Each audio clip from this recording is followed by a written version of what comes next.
Hey, what's up, guys? This is Paul with Spheric Reptiles, and I thank you so much for tuning in today about a topic that people really don't want to address. No one ever wants to say that they've had a problem with their reptile husbandry or care, or that they've ever had an animal get sick, injured, hurt, or die.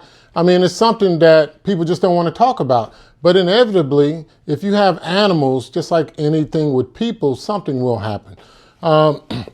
In this case, our fire clown, which, I've already went through the process, but I did video it so that I could show you guys. But our fire clown has developed a respiratory infection. She developed that from actually soaking in her water dish for prolonged periods of time. And when I first saw her soaking, I thought, well, ball pythons can soak. She missed a meal that week, right? So for leading up to the soaking, she had missed a meal. And I'm just like, hey, it happens. Sometimes they're on feed, sometimes they're not. That's something else people don't want to address, but it happens, right? It definitely happens.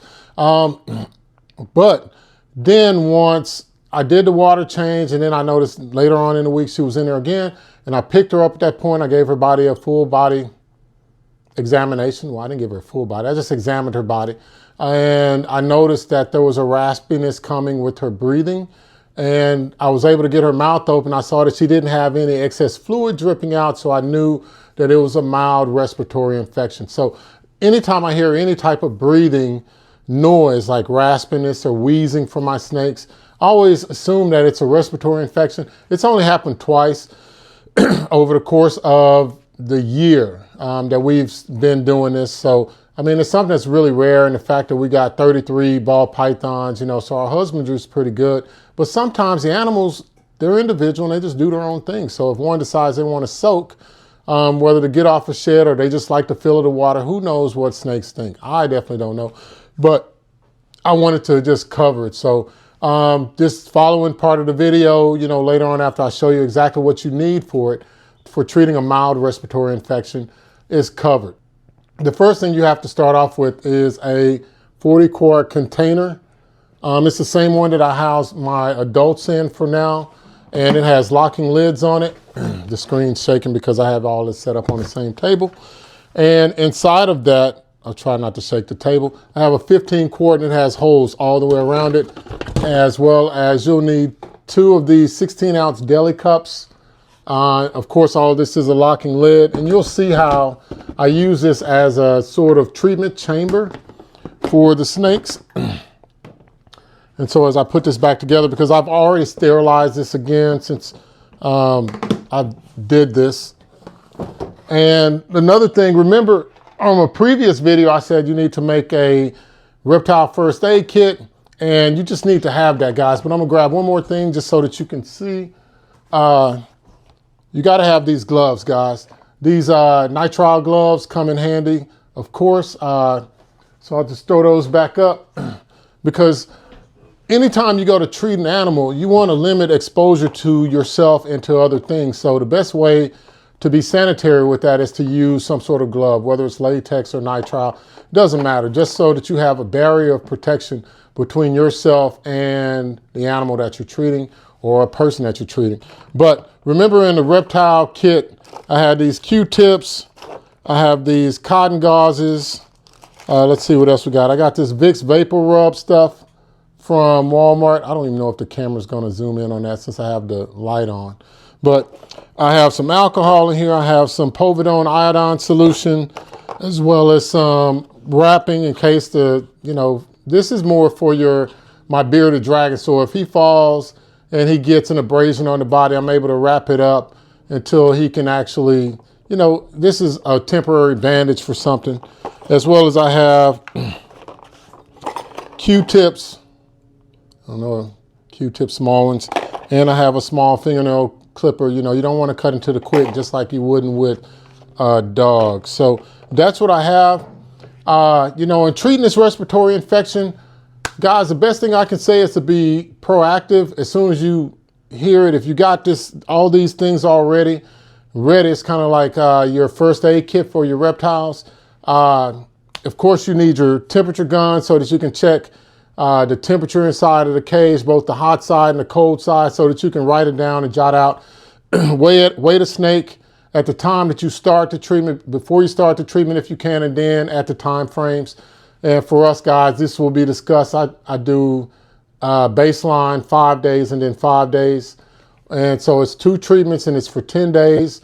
And, you know, just after that, you know, you gotta, if the animal's still having difficulty, then you need to take them to a vet that specializes in reptiles or the type of reptile that you have. That's really important. So like, comment, and subscribe to this video, guys. I'm really interested to know what you think about this type of content and whether it's helpful. And if you have anything, of course, I'll ask you this again later, but if you have anything that works better, please let me know so that I can research it. If anything else, guys, I hope that it's something that can help you. I've kind of discussed, you know, some of the causes for our fire clown getting a respiratory infection. I'm going to show you the quarantine tank. It's set up a lot differently than what you would expect. I try to keep it as sterile as a hospital environment, and I'll just run over some of the things that I got. Of course, this is a POV view, but you see here I got the thermostat. You know, it's still the BN link. It's not plugged up, of course.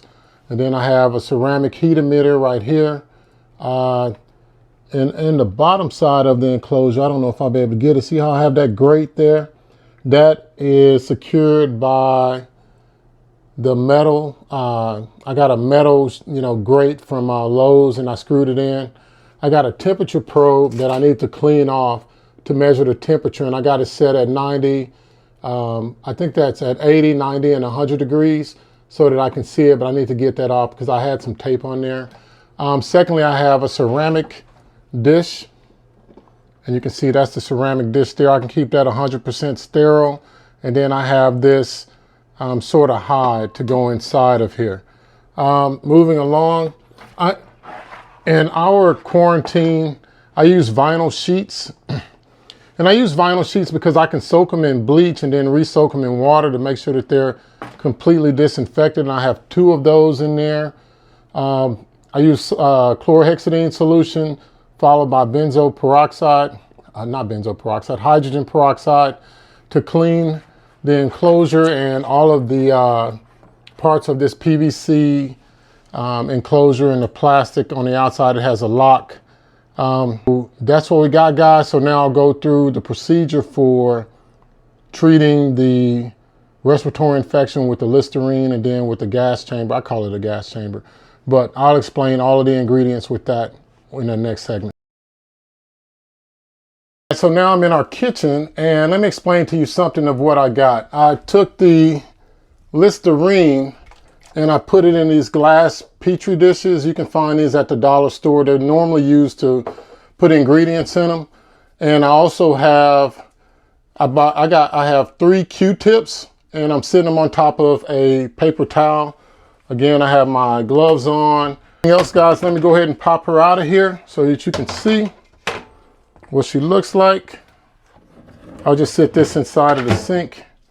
So here is Daisy, our fire clown. I really like the way that she's looking. You know, this just part of it, guys. When you have reptiles, sometimes they do get ailments. She was eating like a lot, and then all of a sudden she stopped. And now all of a sudden she's got this light raspiness to her voice, or to her breathing, because I don't think she has a voice, right? No, I don't think so. So I'm gonna go ahead and start the treatment on her. So as I take one of these Q-tips and I hold her firmly behind the back of her head. You see how I got her there? And I dip this inside of the Listerine. And let's see.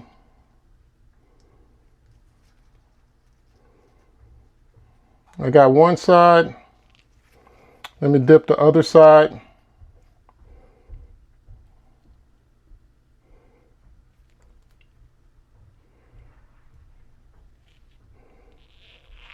And just like that, she's been treated with the Listerine.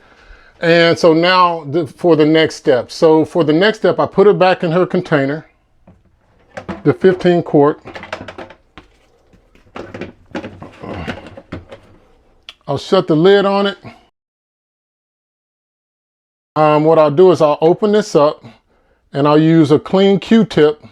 I'll use one end of a clean Q-tip to grab a hold of, you know, just some of the Vicks Vapor Rub, and I'll rub it into the bottom of the container, right? And then I'll repeat it with the same Q-tips, and I will get some more of the Vicks Vapor Rub out, and I'll put it into the other deli cup. And I'm just circling it around the bottom of it so that I can make sure that it gets in there well. And I'll just sit that there to be discarded later. Put the lid back on top of the Vicks. And then I just need to run the hot water to see if until the water gets hot enough. So now I got my hot water. And so what I'll do is I'll just sit this up on top of here so you can see. I put it in a bowl that I can wash out. And I'll just pour that hot water into each one of the containers. I'll pour about 4 or 5 ounces in each one. You don't need a whole lot of water. You just need enough to make steam. And I'll use another clean Q-tip to kind of stir the Vicks Vapor Rub around. And you can already smell it. You can probably, I don't know if you guys can see the steam coming up off of the, on the camera lens, but you know, so that's what I'll do. And for the second to the last step is I'll take that original 40 quart tub and I'll sit these inside of it on one end. All right. So now that I have that, I will take Daisy. She's been in this container since I treated her with the Listerine, and I'll sit her inside. And this doesn't have any holes in it. And the reason is this is a breathing treatment. And so what I would do afterwards is put her in here, and I will set a timer. It's 5 minutes, guys. It's all you need for each breathing treatment. So I got the microwave timer set for 5 minutes, in which case what you'll see, since I placed her in there, I put the lid on top, and now you can see that the gas is in there. I can watch her and see that she's still moving around. Again, guys, we're doing this for 5 minutes, 5 minutes, and that'll give the Vicks Vapor Rub the adequate amount of time for the snake to take breaths, deep breaths, short breaths, but more or less to kind of clean out her lungs. This is something that we do as humans. We put it on the outside of our body, but we'll rub it on and leave it on all night. And this is for a mild respiratory infection. And so our protocol is that we would go from, we do this, and then 5 days later we check her and we do it again. And then if possible, anything after that, after like 10 days of being on treatment, and then with a temperature that's raising, and of course, you know, remember I'm using a ceramic heat emitter to raise the temperature up to 94 degrees.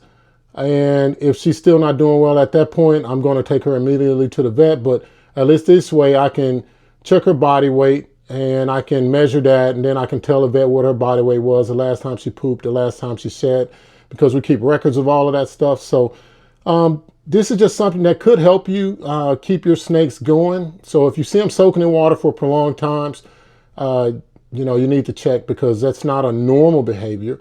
Even though they do soak, but to soak continually is not something that they normally do. Here's Daisy inside of her quarantine enclosure. I got the light on just so you can see. I got the PVC couplets over there.